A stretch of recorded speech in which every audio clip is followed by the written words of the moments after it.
नमस्कार दोस्तों, कैसे हो आप सभी। आई होप सब बढ़िया होंगे, मस्त होंगे। तो रेलवे के जो छात्र हैं, जो एनटीपीसी की तैयारी उनकी ज़ोरों शोरों से चल रही होगी, उम्मीद है, क्योंकि इसी महीने में आपको रेलवे का नोटिफिकेशन देखने को मिल जाएगा। आरआरबी एनटीपीसी जिसका सिलेबस की इस वीडियो में चर्चा करेंगे।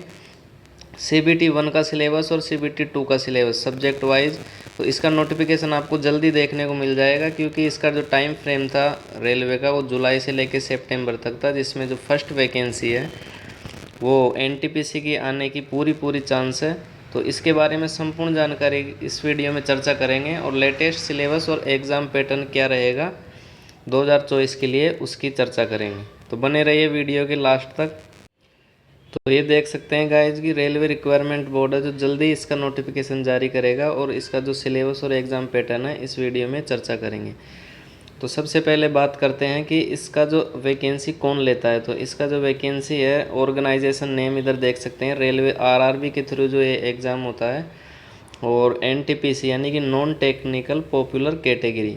इसमें क्या क्या होता है, डाउट रहता है कि मतलब सिलेक्शन प्रोसेस है जो उसमें क्या क्या मांगा जाता है लास्ट तक। तो उसमें सीबीटी 1 होता है, सीबीटी 2 होता है, उसके बाद टाइपिंग टेस्ट भी होता है, किसी में सीबीएटी एप्टीट्यूड टेस्ट रहता है, फिर इसमें डीवी होता है, मेडिकल टेस्ट होता है। इतनी स्टेप से आपको गुजरना पड़ेगा, उसके बाद आपको जब जाके जॉब मिलती है। जैसे मैं भी एनटीपीसी में सेलेक्टेड हूँ, तो पहले मेरा सीबीटी 1 लगा, सीबीटी 2 भी लगा, टाइपिंग टेस्ट हुआ, डीवी हुआ, मेडिकल हुआ, तब जाके एक पोस्ट मिली है। तो इस तरह से इसमें सिलेक्शन प्रोसेस रहता है, और ये आपको एक्रॉस इंडिया में कहीं भी मिल सकता है, क्योंकि इसमें जो जोन है वो एग्ज़ाम फॉर्म फिल करने के टाइम पे जो आपको जोन भराया जाता है उसके हिसाब से आपको, जहाँ से आप जो फॉर्म भरते हैं, जैसे आपने चेन्नई से भरा या मुंबई से भरा, तो मुंबई जोन में जो इलाका आएगा उसमें आपकी पोस्टिंग होएगी। और इसमें एनटीपीसी में 12th पास और ग्रेजुएशन दोनों ही कैंडिडेट फॉर्म भर सकते हैं। 12th पास की लेवल 2 और लेवल 3 की पोस्ट निकलती है, और ग्रेजुएशन से लेवल 4, 5, 6 की पोस्ट निकलती है। तो दोस्तों, एनटीपीसी 2024 का जो सिलेबस है, आरआरबी एनटीपीसी एग्ज़ाम पैटर्न क्या रहेगा। सीबीटी 1 कंप्यूटर बेस्ड टेस्ट, इसका जो फुल फॉर्म होता है सीबीटी 1 लगेगा।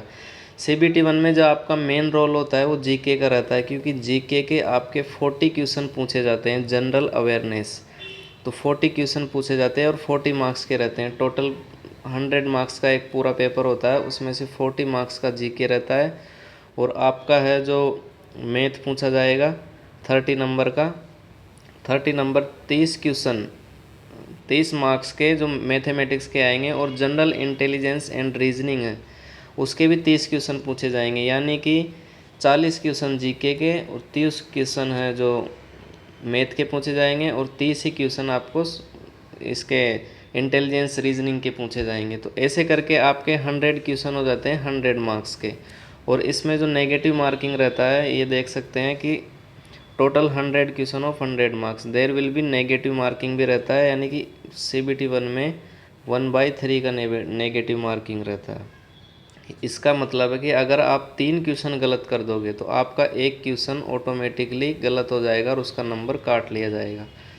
तो 1/3 का इसमें नेगेटिव मार्किंग रहता है। और ये जो टोटल है वो सीबीटी 1 का ड्यूरेशन 90 मिनट का होता है, यानी कि आपका 1.5 घंटे का पेपर लगेगा, उसमें 100 क्वेश्चन आएंगे। वहीं अगर हम सीबीटी 2 की बात करें तो सेम सिलेबस होता है, सीबीटी 1 और सीबीटी 2 में कोई डिफरेंस नहीं होता। बस सीबीटी 1 में 100 क्वेश्चन आता है और सीबीटी 2 में 120 क्वेश्चन पूछा जाता है। सीबीटी 2 जो सीबीटी 1 जो कैंडिडेट पास करते हैं उसके बाद उनका सीबीटी 2 लगता है। सीबीटी 1 की सेपरेट कट ऑफ जाती है, जो कैंडिडेट उसको कट ऑफ को क्लियर कर लेते हैं वो सीबीटी 2 में एंट्री करते हैं। फिर सीबीटी 2 में जो रेलवे है वो जीके के 50 क्वेश्चन पूछती है। ये देख सकते हैं कि जनरल अवेयरनेस 50 क्वेश्चन 50 मार्क्स, और जो मैथमेटिक्स है वो 35 क्वेश्चन आते हैं 35 मार्क्स के। थोड़ा इसमें वो बढ़ जाता है उस क्वेश्चनों का नंबर, अदरवाइज सिलेबस सेम रहता है। और जो इंटेलिजेंस रीजनिंग है उसके भी 35 क्वेश्चन 35 मार्क्स के पूछे जाते हैं, यानी कि सीबीटी 2 जो कि 120 क्वेश्चन पूछे जाते हैं 120 नंबर के। इसमें भी नेगेटिव मार्किंग सेम होती है 1/3 की। और सीबीटी 2 का जो टाइम वो है कि कितने समय में ये करा जाता है क्वेश्चन, तो ये भी 90 मिनट में ही आपको दिया जाएगा। CBT 1 भी 90 मिनट में, लेकिन उसमें 100 क्वेश्चन होते हैं, और CBT 2 भी 90 मिनट में, लेकिन इसमें 120 क्वेश्चन होते हैं।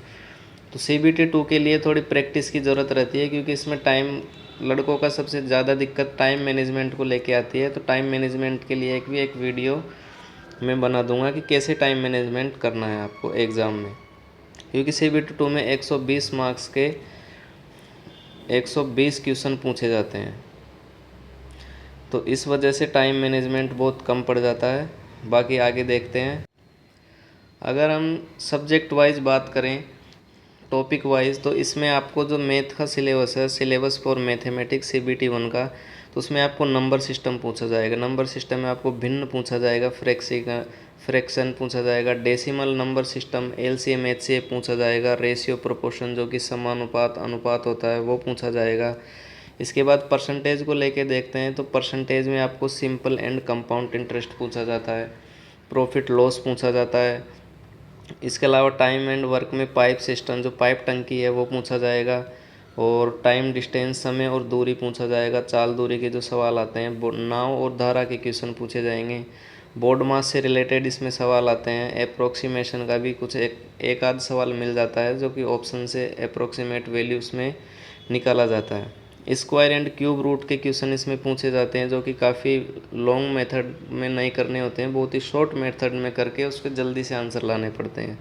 वो जब आप इनका सिलेबस देखोगे यूट्यूब पे, या फिर किसी का भी कोर्स लेके परचेज करोगे मैथ का कोर्स, तो उसमें आपको सब चीज़ पढ़ाई जाती है। इसके अलावा अगर बात करते हैं, एलजेब्रा आता है, लीनियर एंड क्वाड्रेटिक इक्वेशन आती है। अगर ज्योमेट्री की बात करें तो ज्योमेट्रिकल कॉन्सेप्ट पूछे जाते हैं, ट्राइंगल, सर्किल, चतुर्भुज से फॉर्मूला के डिपेंड पे भी डायरेक्ट क्वेश्चन भी देखने को मिल जाता है। अब बात करते हैं कि जो मेंसुरेशन होता है, क्षेत्र मिति जिसको बोलते हैं, इसमें एरिया, वॉल्यूम, घन घनाभ का क्षेत्रफल, वो क्या बोलते हैं उसको कि शंकु का क्षेत्रफल, इस टाइप के क्वेश्चन मेंसुरेशन में पूछे जाते हैं। टिग्नोमेट्री में रेशियो पूछे जाते हैं, टिग्नोमेट्री को डायरेक्ट क्वेश्चन आ जाते हैं। हाइट एंड डिस्टेंस के क्वेश्चन भी टिग्नोमेट्री में आपको देखने को मिलेंगे। तो ये इसका मैथ का सिलेबस था। प्रोबेबिलिटी से मीन, जो माध्य, बहुलक है, तो इनकी एक सारणी आती है, उसका माध्य निकाला जाता है। ऐसा क्वेश्चन भी आपको पूछ लिया जाता है। बात करते हैं रीजनिंग में, तो रीजनिंग में एनालॉजी से क्वेश्चन आता है, सिमेट्रिक, सिमोलिक, जो कि 4 आपको ऑप्शन देते हैं। इसमें से 3 एक समान रहते हैं और एक भिन्न रहता है, तो उसमें आपको बताया जाता है कि इसमें से कौन सा भिन्न है।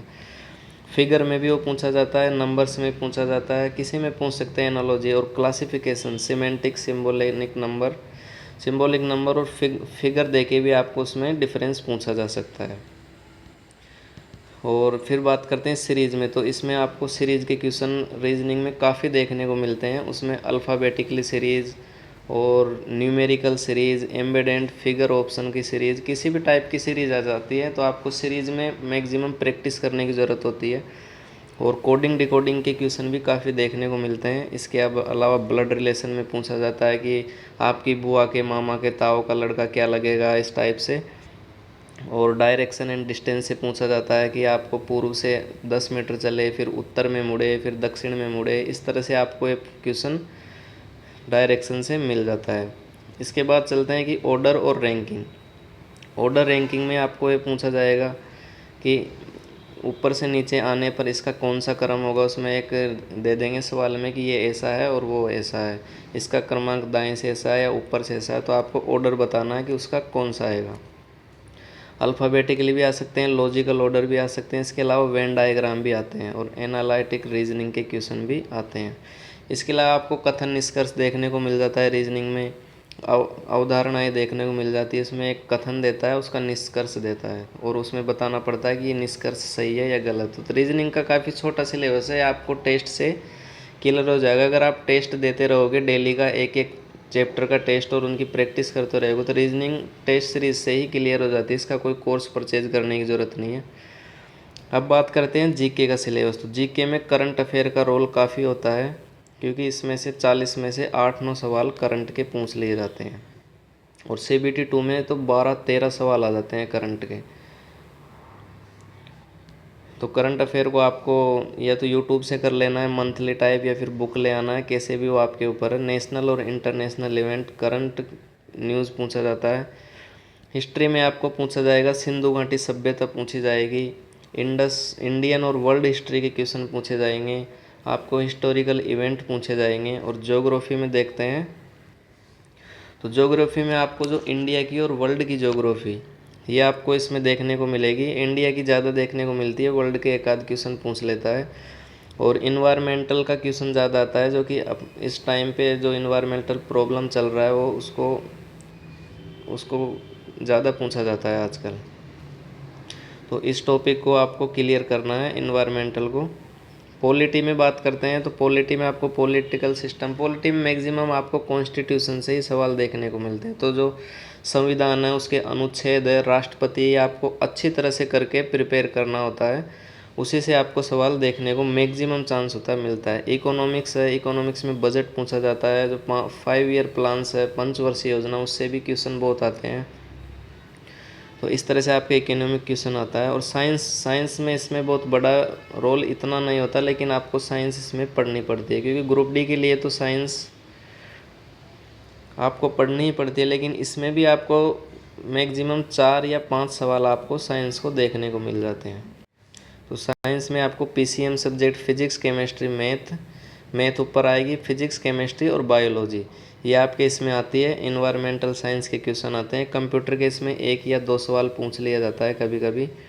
और स्पोर्ट्स के इसमें क्वेश्चन आते हैं कि स्पोर्ट जो हाल ही में प्रेजेंट में, या फिर जो न्यूली ताज़ा न्यूज़ है, स्पोर्ट्स में कौन चर्चित व्यक्ति है, इस तरह से इसमें स्पोर्ट्स में अवार्ड पूछे जाते हैं कि ध्यानचंद पुरस्कार, मेजर ध्यानचंद, राष्ट्रीय खेल पुरस्कार किसको मिला हाल ही में। इस तरह से वो करंट बना के पूछ लेता है, लेकिन स्पोर्ट्स से क्वेश्चन आते हैं। इसके अलावा आर्ट एंड कल्चर, ये बहुत बड़ा सब्जेक्ट है आर्ट एंड कल्चर का। ज़्यादा बड़ा भी नहीं है, लेकिन इससे बहुत ही अलग तरीके के क्वेश्चन पूछे जाते हैं। कभी आपको त्यौहार पूछ लिया जाएगा, कभी बोलियाँ, भाषा, उत्सव, कुछ भी पूछ सकता है, किसी का कौन सी पुस्तक किसने लिखी। आर्ट एंड कल्चर में इस तरह के क्वेश्चन पूछे जाते हैं। मिसलेनियस में ये देख सकते हैं, books and author award, honour, कौन सम्मानित हुआ, ये सब इसमें पूछे जाते हैं। अब CBT 2 में कुछ भी डिफरेंस नहीं है, बस उसमें CBT 1 में 100 क्वेश्चन आते हैं और CBT 2 में 120 क्वेश्चन आते हैं। बाकी सेम है, ये देख सकते हैं, syllabus is the same as CBT 1। इसके लिए आपको बस CBT 2 के लिए प्रीवियस ईयर को जितना गोट के पीना है वो आपको प्रीवियस ईयर ही करना है। बाकी आपको जो थ्योरी वाइज पढ़ना है वो पढ़ते रहना, लेकिन प्रीवियस ईयर की प्रैक्टिस आपको हद से ज़्यादा करनी है। इसके लिए आपको टेस्ट सीरीज़ देना पड़ेगा। मैथ में का भी सिलेबस सेम है और रीजनिंग का सिलेबस भी सेम है। अब बात करते हैं CBT 1 और CBT 2 के बाद में जो CBAT होता है, यानी कि कंप्यूटर बेस्ड एप्टीट्यूड टेस्ट। वो 2 पोस्ट के लिए ये होता है। एक तो आपको जो ट्रैफिक असिस्टेंट की पोस्ट है उसके लिए आपको जिस CBAT देना पड़ता है। CBAT का मतलब होता है साइको, ये साइको का टेस्ट है। और स्टेशन मास्टर में आपको साइको देना पड़ता है। इसके लिए आपको कुछ भी पूछ सकता है कि स्क्रीन रहता है कंप्यूटर की, उसमें कुछ दिखा देंगे, उसके बारे में फिर वो हट जाएगी और उसके बारे में आपको पूछा जाता है कि उस कौन सी जगह पे क्या था, उसमें क्या लिखा था, कुछ इस तरह से। लेकिन आपको 2 पोस्ट के लिए NTPC में साइको देना पड़ता है, ट्रैफिक असिस्टेंट और स्टेशन मास्टर। इसके बाद आता है जो बाकी पोस्ट रहती है उनके लिए साइको नहीं देना पड़ता, उसके लिए आपको देनी पड़ती है टाइपिंग टेस्ट। तो टाइपिंग टेस्ट आप ये देख सकते हैं किसके लिए देना पड़ता है। तो आपको जूनियर क्लर्क, जैसे मैं अकाउंट क्लर्क की पोस्ट पे हूँ तो मैंने टाइपिंग दी है, accounts clerk typing, senior clerk, JAA, इन सब के लिए आपको टाइपिंग की स्किल होना ज़रूरी है। इसके लिए आपको हिंदी में टाइपिंग करना, अगर आपको अच्छा लगता है तो हिंदी और इंग्लिश दोनों में से किसी एक में पूछा जाता है। ये नहीं कि दोनों प्रैक्टिस करना है, या तो आप हिंदी में टाइपिंग दे सकते हैं या फिर इंग्लिश में टाइपिंग दे सकते हैं। हिंदी में टाइपिंग देने के लिए आपकी जो स्पीड है 25 पर मिनट होनी चाहिए, और जो इंग्लिश की टाइपिंग की स्पीड है वो 30 वर्ड पर मिनट होनी चाहिए। तो इसमें टाइपिंग का बहुत बड़ा रोल होता है, क्योंकि इसमें 95% एक्यूरेसी मांगी जाती है, जो कि SSC से भी टफ होता है। 95% एक्यूरेसी के साथ आपको टाइपिंग क्लियर करना पड़ता है। अगर आपका इन सब में क्लियर हो जाता है, टाइपिंग टेस्ट क्लियर हो जाता है, पहले CBT 1 होगा, CBT 2, फिर टाइपिंग हो जाता है, तो इसके बाद आपका नंबर आता है डॉक्यूमेंट वेरिफिकेशन में। डॉक्यूमेंट वेरिफिकेशन के बाद में आपको भेजा जाता है मेडिकल टेस्ट के लिए। अगर डॉक्यूमेंट वेरिफिकेशन आपके सही पाए गए, 10th 12th आधार कार्ड ये वगैरह मार्कशीट, ग्रेजुएशन का मार्कशीट सिर्फ डीवी में चेक किया जाता है, OBC certificate, ST SC certificate, उसके बाद आपको मेडिकल टेस्ट के लिए भेजा जाता है। मेडिकल टेस्ट क्लियर होने के बाद ही अब आपका एनटीपीसी में बहुत सारी पोस्ट होती है, हर पोस्ट का अलग अलग मेडिकल होता है, किसी का A2 A3 B1 B2 C1 C2 तक रहता है। C2 ऑफिशियल पोस्ट का रहता है, जो कि account clerk, junior clerk, senior clerk, इनका C2 मेडिकल मांगा जाता है। तो आपका जो सारी चीज़ें क्लियर होने के बाद ही आपका फिर फाइनल में पैनल आता है कि फाइनल मेरिट लिस्ट में आपका नाम आ गया। अगर पैनल में आपका नाम आ गया तो फिर आपकी ज्वाइनिंग लेटर घर आ जाता है और आपको ज्वाइनिंग दे दी जाती है। तो ये था दोस्तों एनटीपीसी की संपूर्ण जानकारी, सिलेबस। आई होप आपको वीडियो पसंद आया होगा। अगर वीडियो पसंद आया तो वीडियो को लाइक करें, शेयर करें और प्लीज़ चैनल को सब्सक्राइब करें। धन्यवाद।